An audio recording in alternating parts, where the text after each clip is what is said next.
नमस्कार दोस्तों, एजुकेशन की नई दुनिया में आपका स्वागत है। मैं जितेंद्र कुमार जौली। यदि आपने टीजीटी पीजीटी 2021 हेतु आवेदन किया है और आप ये जानना चाहते हैं कि टीजीटी पीजीटी भर्ती में जिन लोगों का सिलेक्शन होगा उनको कितने रुपए वेतन मिलेगा, या फिर आप भविष्य में टीजीटी पीजीटी भर्ती के थ्रू टीचर बनना चाहते हैं और ये जानना चाहते हैं कि इसमें जो शिक्षक अपॉइंट होते हैं उनको कितना वेतन मिलेगा, तो इस वीडियो को बिना स्किप किए शुरू से अंत तक देखिए।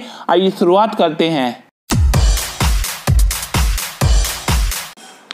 देखिए, जिस समय मैं ये वीडियो बना रहा हूँ उस समय तक सरकार द्वारा महंगाई भत्ता फ्रीज किया हुआ है, अर्थात पिछले 1.5 वर्ष से कर्मचारियों को 17% की दर से महंगाई भत्ता मिल रहा है। बहुत ही जल्द इसके बढ़ने की संभावना है और बढ़कर यह महंगाई भत्ता कम से कम 28% हो जाएगा। और जब तक कर्मचारियों का फाइनल अपॉइंटमेंट होगा तो उस समय तक ये महंगाई भत्ता कुछ और ज़्यादा ही होगा।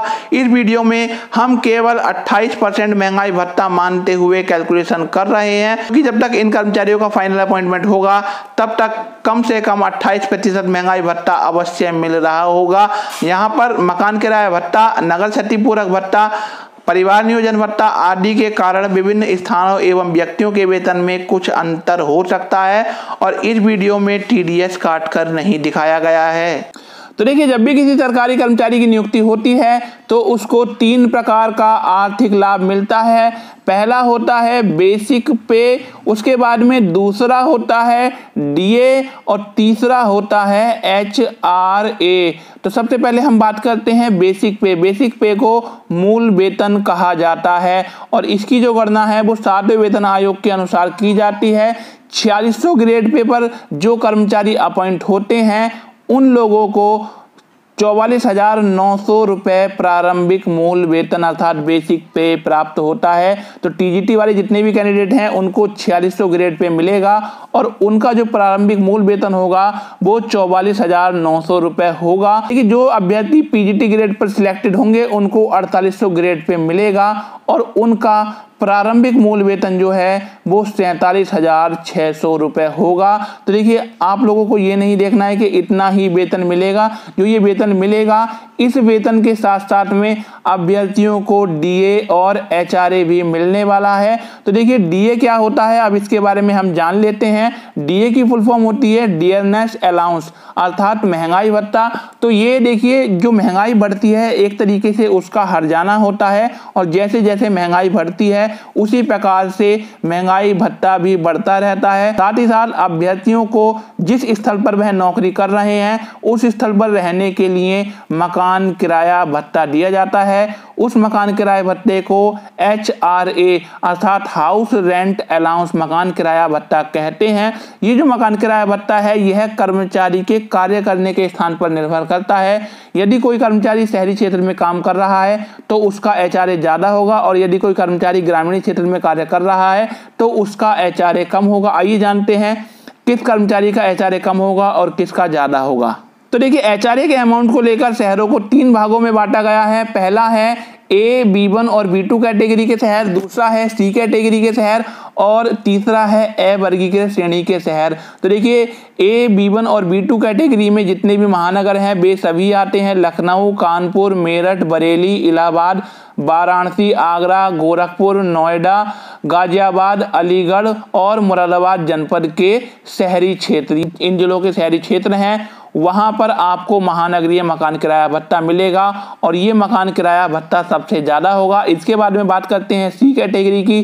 तो जिन अभ्यर्थियों को सी कैटेगरी का स्कूल मिलेगा उनका मकान किराया भत्ता इस श्रेणी वाले अभ्यर्थियों से, इस श्रेणी वाले शिक्षकों से कम होगा। देखिए, अब बात करते हैं ए वर्गीकृत क्षेत्रों की। तो देखिए, जिन कर्मचारियों का चयन इनमें से किसी भी श्रेणी में नहीं होगा तो उनको ए वर्गीकृत श्रेणी में रखा जाएगा और उनका मकान किराया भत्ता सबसे कम होगा।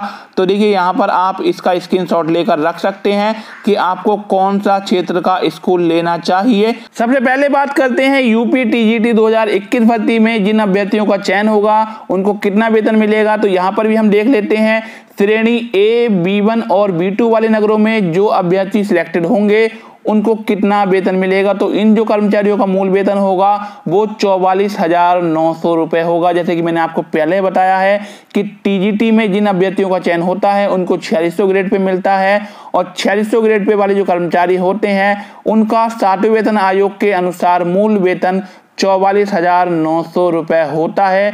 तो इन अभ्यर्थियों को भी 44,900 रुपये मूल वेतन मिलेगा, और इस मूल वेतन के ऊपर इनको 28% महंगाई भत्ता मिलेगा, अर्थात 44,900 गुणा 28/100। यदि हम इस प्रकार से कैलकुलेशन करके देखें तो इनका महंगाई भत्ता हो जाता है 12,572 रुपये।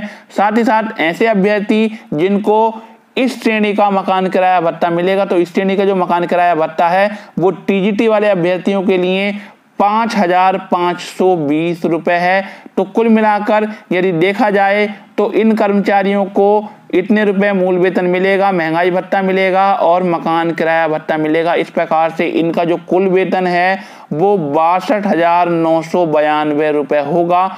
और इस 62,992 रुपये में से यदि इनके GIS अर्थात सामूहिक बीमा के 174 रुपये काटे जाते हैं तो इनको 62,818 रुपये वेतन प्राप्त होगा। और यदि इनके खाते में से NPS के रुपए भी काटे जाते हैं तो इनका जो NPS की कैलकुलेशन होगी वो किस प्रकार से होगी, इस बारे में एक बार देख लेते हैं। यहाँ पर महंगाई भत्ता और मूल वेतन दोनों को जोड़ दिया जाता है, तो दोनों का योग जो है वो 57,472 रुपये आ रहा है, और 57,472 रुपये का 10% हो जाता है 5,747 रुपये। अर्थात यदि किसी कर्मचारी का चयन टीजीटी में होता है और उसका NPS अर्थात नई पेंशन योजना के अंतर्गत अमाउंट काटा जाता है तो 5,747 रुपये अमाउंट उसका काटा जाएगा।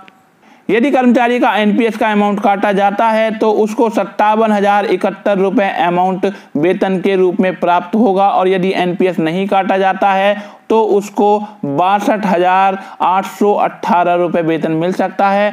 और अब बात करते हैं हम ऐसे कर्मचारियों की जिनका चयन C श्रेणी वाले शहरों में होने वाला है। तो ऐसे अभ्यर्थियों को भी मूल वेतन 44,900 रुपये होगा, क्योंकि सभी का मूल वेतन समान होता है और महंगाई भत्ता समान होने पर इनका महंगाई भत्ता भी 12,572 रुपये होगा। यहाँ पर अंतर क्या है, अंतर केवल मकान किराए भत्ते का है। तो जिन अभ्यर्थियों का चयन C श्रेणी वाले नगरों में होगा उनको 2,760 रुपये मकान किराया भत्ता मिलेगा। तो आप लोग देख सकते हैं यहाँ पर दोनों श्रेणी के मकान किराए भत्ते में कितना अंतर है।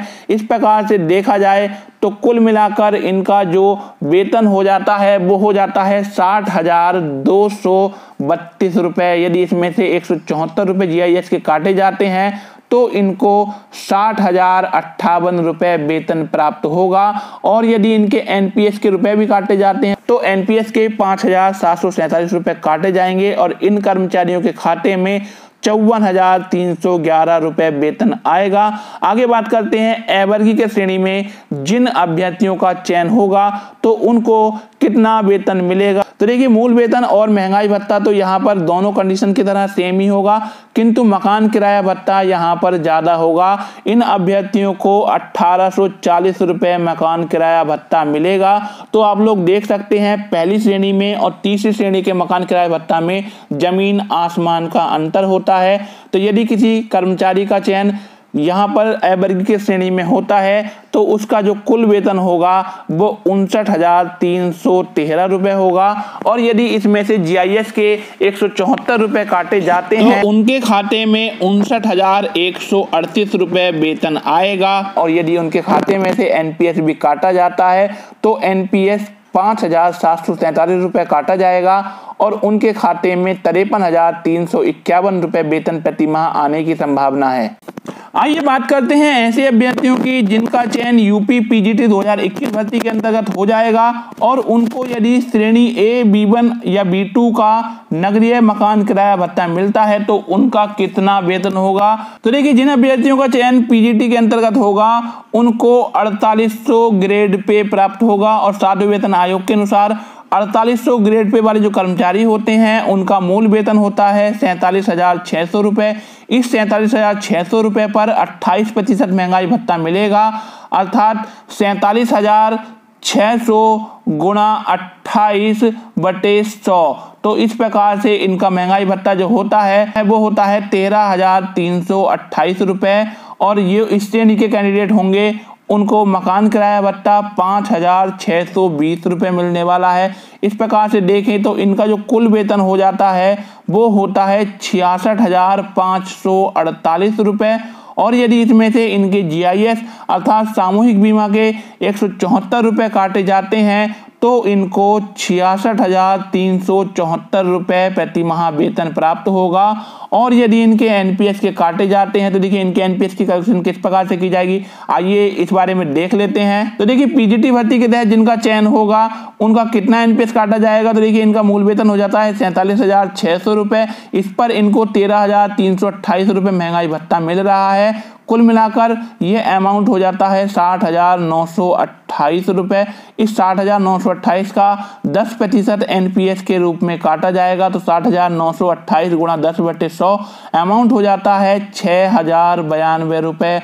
अर्थात 6,092 रुपये इन कर्मचारियों के NPS अर्थात नेशनल पेंशन स्कीम, जिसको नई पेंशन योजना कहा जाता है, के अंतर्गत काटा जाएगा। तो देखिए इनका वेतन हो जाता है 66,374 रुपये।